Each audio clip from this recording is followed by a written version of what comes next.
1st September. Bastards. I don't really notice it much these days. But why is it important? Well, some millennials have decided that the 1st of September is officially Harry Potter Day. As a big Harry Potter fan, having read all 7 books, and fallen into many debates about lore and theories that people have expanded upon, I think it's a very out-of-universe statement that doesn't really make much sense. This doesn't line up with the original publishing date of any of the books. It really matches with the date of start of the Hogwarts term, and really just doesn't really make a lot of sense in universe either. Because other dates could be Halloween. Since like you said in the first book, that could be considered Harry Potter Day, since that was the date that Voldemort tried to kill Harry and failed. It could be the 31st of July, which is Harry's birthday, or the date he finally defeated Voldemort once and for all, which was sometime in May or June. It's hard to tell.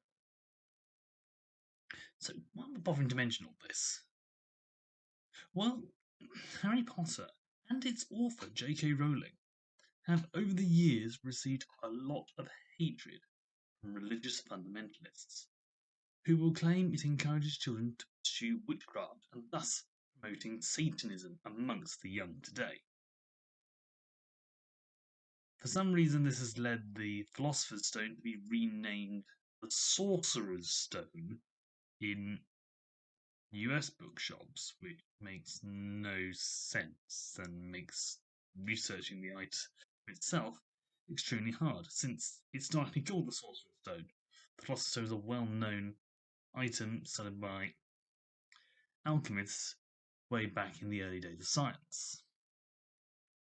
All that aside, as a fan of Potter and all things magical, including having read Inheritance, The Power of Five, many of the Discworld books, and the Kingkiller Chronicles, I don't think magic is inherently evil. I know that many religious people will start shouting out Bible verses that forbid magic and calling it abomination. So I'm going to take a look at the broader aspect of magic, its depictions in the Bible, and the progression of magic in society as a whole. And more importantly, whether we should fear it still. Before we go any further, progression is actually a thing in church. I know many people say, hang on, you're talking about progression, why are you talking about the church then? Well, here's the thing to remember. If this wasn't the case, we wouldn't be integrating modern technology into the church ministries, and therefore its voice wouldn't be heard half the time in this day and age. Why is this? Well, this is thanks to a quote by Arthur C. Clarke. Any sufficiently advanced technology is indistinguishable from magic. And that is true today.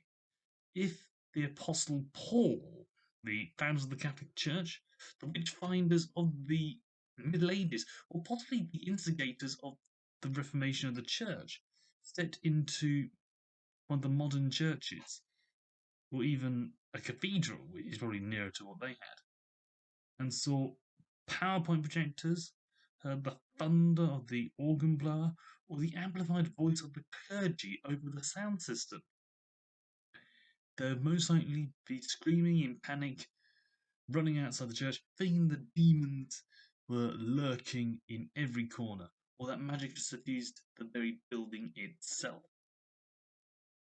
We haven't progressed with technology. Lockdown would have killed off the Christian church, since few would dare to use the internet or such devices to share the messages of God, which would have been labelled as heretics and sorcerers, thus making it impossible to preach. Since some churches have been using the vast network of spreading the word across the world for years, including Hillsong, many more have adopted the technology just to make things easier, it's clear we are not languishing in the Bronze Age. Definitely worth remembering that not much more than 100 years ago, when the telephone was being introduced, people were afraid of it. People were confused about the wireless. Anything not of the traditional ways was very confusing to the everyday person, no matter how progressive their friends would be. And this was less than 100 years ago, when electricity was coming in, when cars were first being introduced on the road in great numbers. It was still back in the day when most people owned horses, owned the rich had cars. Now it's the other way around. So that shows we do progress with the times. Otherwise, I would not be able to preach to you guys, regardless of what my views were. So with all that in mind, let's get started. Anyone who studies the laws of Moses and the Bible knows that many passages exist saying that magic is forbidden. They commonly quote passages from Leviticus that states on multiple occasions that those who practice sorcery, necromancy, and divination are not to be consulted and to be cut away from society, in some cases stoned to death. Deuteronomy 18 verses 10 to 11 is another common passage in their preaching. Let no one be found among you who sacrifices their son or daughter in the fire, who practices divination or sorcery, interprets omens, engages in witchcraft or casts spells, or who is a medium or spiritist, who consults the dead. In some translations, the word spiritist is replaced with a familiar spirit, which is a spirit who aids in the casting of spells and in divination. Even when kings of Israel like Solomon and Saul turned to people of these abilities, disaster strikes, and God was ill pleased with them.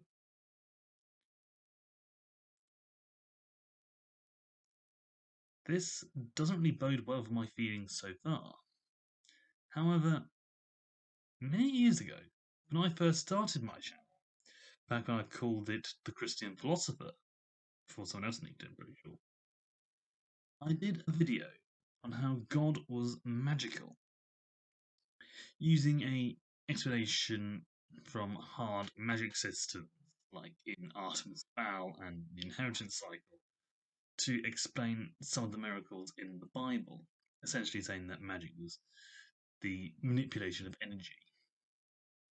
Since God can do many miraculous things, that would naturally imply the magic. One of these was the trial of the prophets of Baal on Mount Carmel, which I explained in my video, which I'll link below, as the separation of hydrogen and oxygen in water on the offering, and use that to set the offering on fire. This may seem rather ridiculous, but it can be done in modern times by means of electrolysis, or using electricity running through water. It's technically a form of controlled lightning. Now, I know that that particular book did say that the fires of heaven fell down to set the offering alight.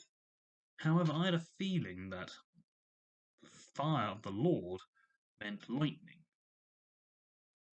So I decided just to take a look in this case and found, sure enough, the Hebrew word H is used both to mean fire and lightning, and is used not just in this context, another context as well. So fire and lightning, basically the same thing in the biblical terms. And that more or less confirms the theory that it was lightning that struck the water and, through God's control, converted it to elemental hydrogen and oxygen, and thus warmth. Probably a bit more complicated than that, but still, it's pretty incredible. And if that wasn't proof enough, in Exodus 7, God commands Moses and Aaron to perform miracles by use of their staffs, which are essentially wands. And moreover, this wasn't new to the Egyptians. They could do similar things like this, as shown in Exodus chapter 7, verse 9 to 12. When Pharaoh says to you, perform a miracle, then say to Aaron, take your staff and throw it down before Pharaoh, and it will become a snake. So Moses and Aaron went to Pharaoh, and did just as the Lord commanded. Aaron threw his staff down in front of the Pharaoh and his officials, and it became a snake. Pharaoh then summoned wise men and sorcerers, and the Egyptian magicians also did the same things by their secret arts. Each one threw down his staff, and it became a snake. But Aaron's staff swallowed up their staffs. The magic wielded by the Egyptian magicians, or mages, is identical to the miracles of God, only less powerful, as shown when Aaron's staff ate the others. In short, the Israelites thought they were following a wizard into the wilderness, since he not only turned a staff into a snake, but used it to turn the Nile to blood, parted the Red Sea, and, when he struck a rock, called forth water.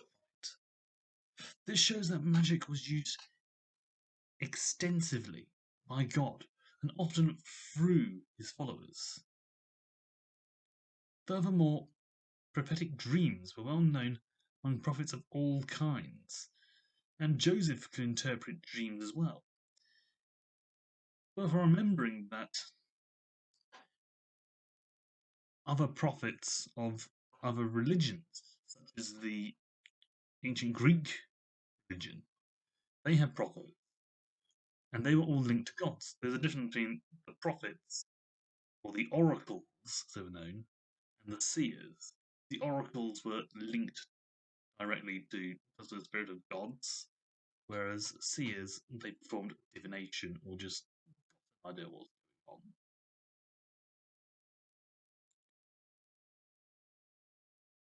So have I found a point on which the Bible truly contradicts itself?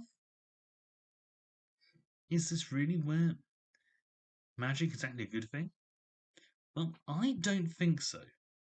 So there's a lot more to understand about the magical practices of the time in other cultures.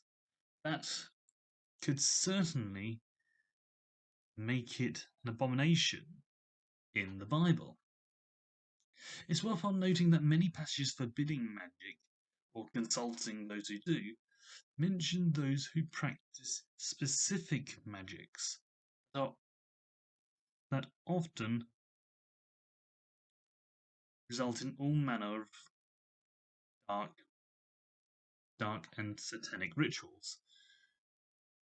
Often they're actually among those who sacrifice their children to fires and perform acts of fornication for their gods of their region.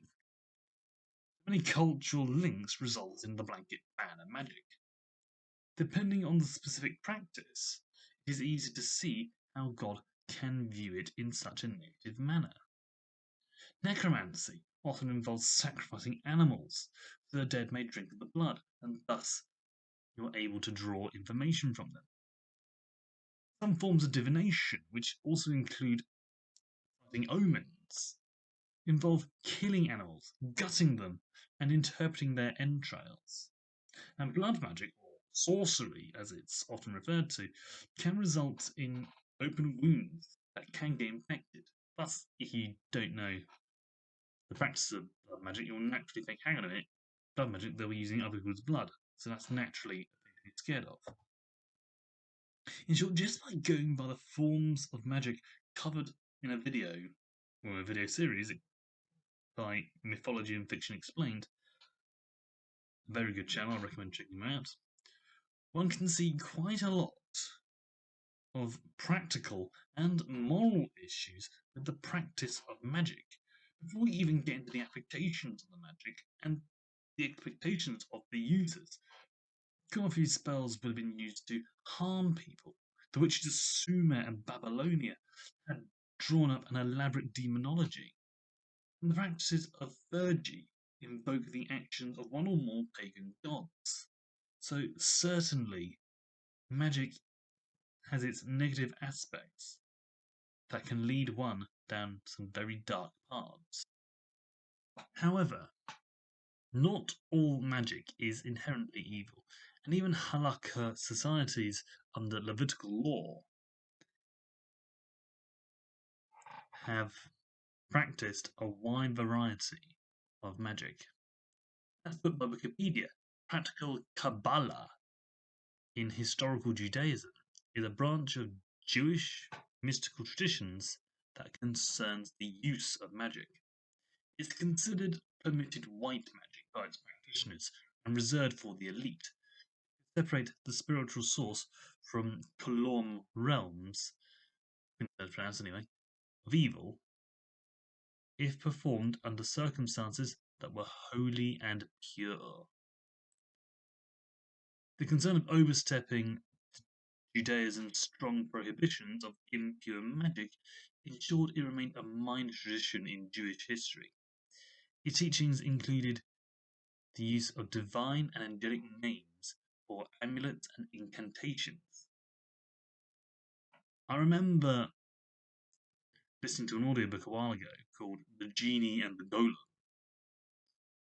Was the other way around. Either way, Golem is a created being from Jewish law, and the magician who created the Golem had to use names of God or names of angelic beings to cast his spells, and that included making himself into a divining rod at one point. So even in Jewish law, magic is used in different ways that are often seen as heretical. And this isn't something that is unique to Judaism either. One such fundamentalist Christian pointed out that the modern practice of Wicca witchcraft draws a line between good and evil forms of magic, black magic and white magic. This is actually very important to remember. It might be interesting to bear in mind that if it was held by medieval witches, it could potentially have led to the negative racial perception of black people. I have no evidence to confirm that, but if it was the case, then who knows? Someone once told me that early Celtic Christians called on Mother Earth and Father God to aid them in their spells. It's a well-known stereotype of New Age Christians to believe in the use of essential oils, homeopathy, and the use of crystals in healing. All those sound remarkably magical, though homeopathies are more like pseudoscience. In quite a few modern fantasy stories involving magic, there are individuals who use what is termed as dark magic, which is noted for its intention to harm, or use spells that require blood, pain, torture, or even sacrifice. Some great examples in Harry Potter, where spells and curses are named in their casting. The dark arts are such a hated branch of magic that from their first year onwards, there's a compulsory course of defensive magic to defend oneself against such things. Even when the position is rarely filled for more than a year by any single teacher. Clearly, it was such an important subject, they need to keep new people in, or at least get people in, to teach it. J.K. Rowling apparently only ever told one person how to make a Horcrux, an incredibly dark and evil arcane, in books. And the rumour was the chap who heard it was physically sick. This led to many fans speculating on this. So clearly, even in children's literature, in a universe filled with magic, there are some things way too horrible to be written down on the page. Go into more sci-fi stuff. In Star Wars, the Force has multiple aspects to it. There's the living Force, the universal Force, the light side of the Force, and the dark side of the Force. And even though some people can toe the grey line, and one character famously says, abilities are not inherently good or evil, but it's how you use them. There are some abilities that are noted for being hallmarks of darkness, especially how they are used. In Inheritance, when Eragon revealed he accidentally used a turn of phrase in a blessing that ended up turning into a curse, his teacher almost refused to teach him any further. And many aspects of rider training in that book were withheld until a person could be trusted with knowledge, including a vast amount of dragon lore. Lastly, the Kingkiller Chronicle has interesting messages in sympathy and naming.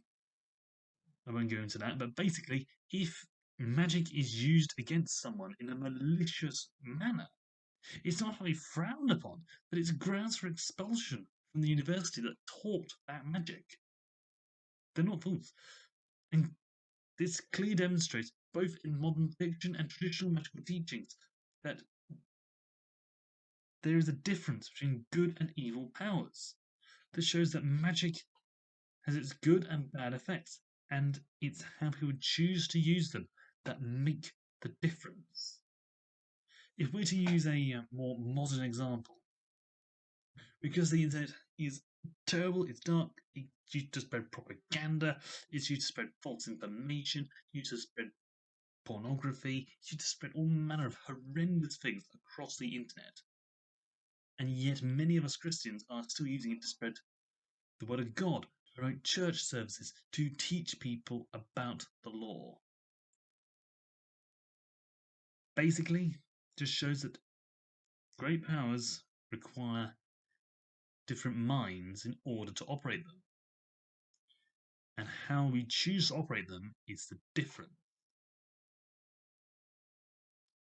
The only magic uses mentioned in the Bible are linked with harmful acts or potentially wicked uses of power, and seem to shy away from the specific magics that are occasionally used in Jewish and Christian law.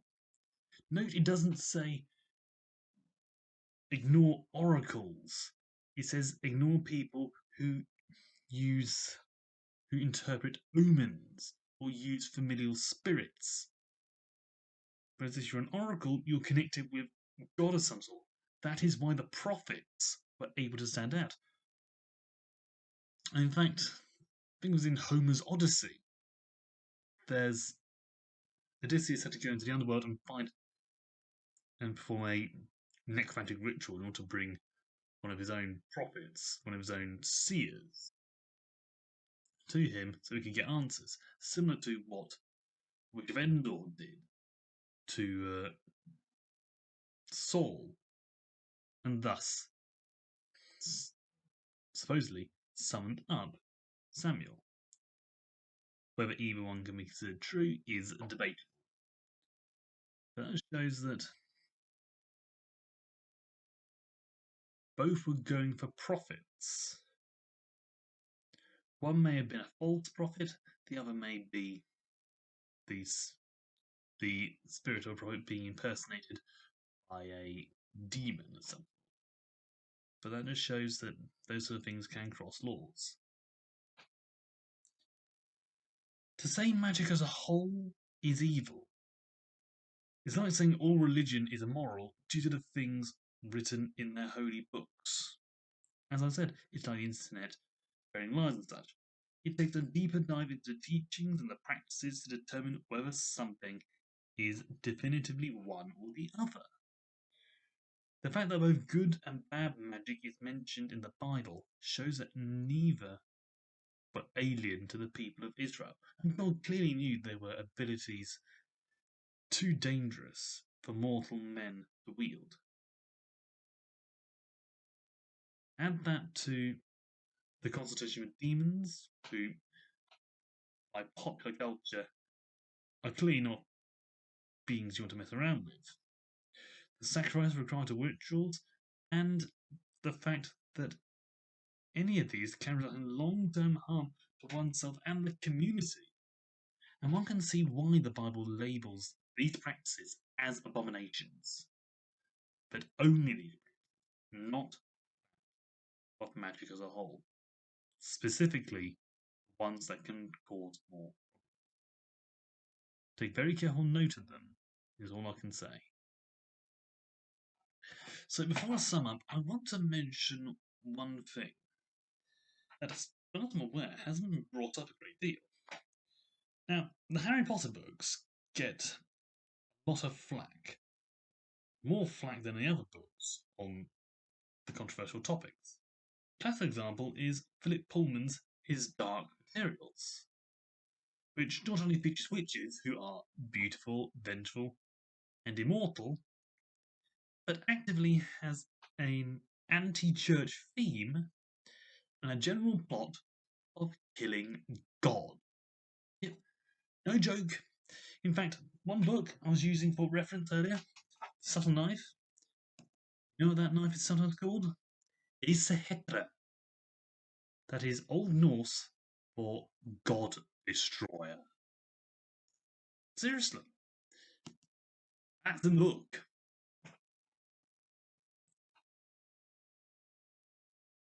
And yet, it doesn't seem to get a lot of flack at all.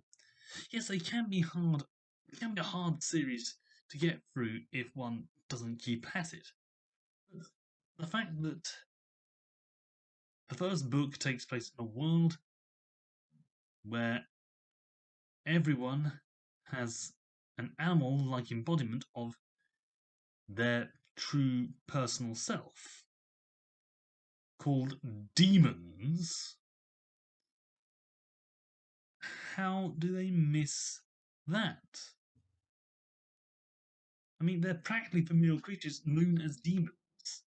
Pullman himself was surprised at the low level of criticism his books had received. He got a couple of things from the Catholic Church, but the Anglican Church was actually open to the idea, well, some of it. Yeah, he says Harry Potter has taken all the flack. Meanwhile, he's been flying under the radar, saying that things are far more subversive than anything poor Harry Potter did. In fact, his books are clearly about killing God. If anything, this proves in my mind that fundamentalists are just plain daft and don't scare at anything that they believe involves things that could encourage magic, whilst completely ignoring things that can actually inspire deicide. No joke. You can look it up yourself. You can see all the controversy about Harry Potter and yet hardly any about his Dark Materials. Which reminds me, I think the new series should be starting fairly soon, assuming they've got the filming done over lockdown. So check out the new series of his Dark Materials, and the first two series as well. It's a very good show. I heartily recommend it. So, whilst the Bible clearly labels many forms of magic as abominations and things to be avoided, there's more than enough evidence that more forms of magic exist and can be done without incurring God's wrath. Just reading a book with magic in doesn't mark one down as a magic user. In the same way that reading a Bible doesn't immediately make one a Christian.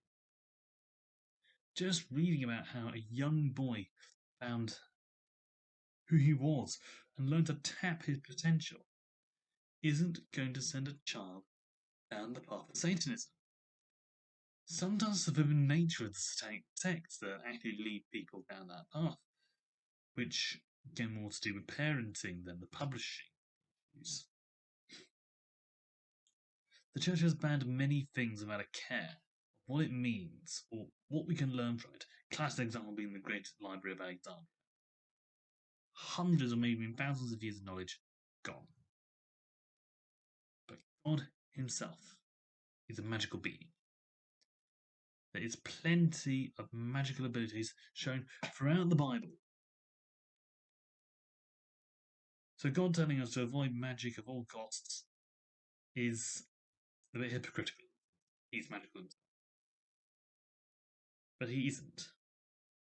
He's warning us what magic can do and what it means if we use it in the wrong ways, and to avoid potentially dangerous practices, which is what the Levitical law is mostly about, as far as I can tell. I'll probably do a video on that later on. But to put it another way, to mention another sort of law, he doesn't say all sexual acts are forbidden.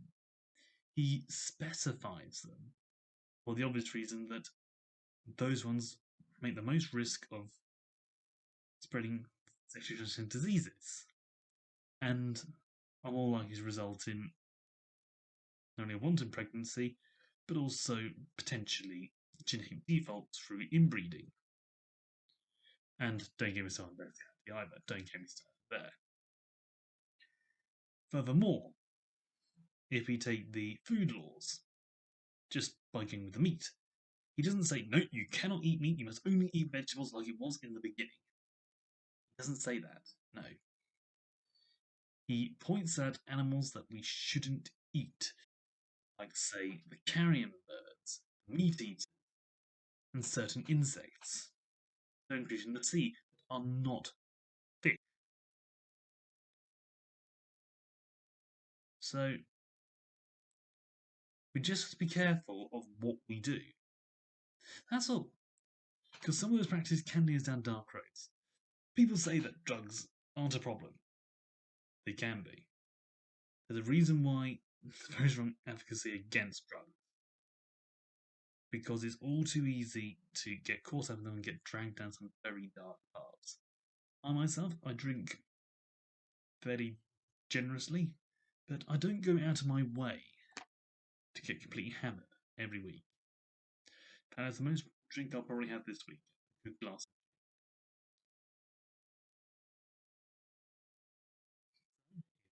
Eating meat, drinking alcohol, or sleeping with someone isn't automatically a massive sin. Magic itself isn't going to be a problem. We just need to maintain discipline to avoid going down those dark paths. It's far better to exercise discipline on ourselves than banish everything. Keep all that in mind. Share the love, my friends. And God be with you. Mischief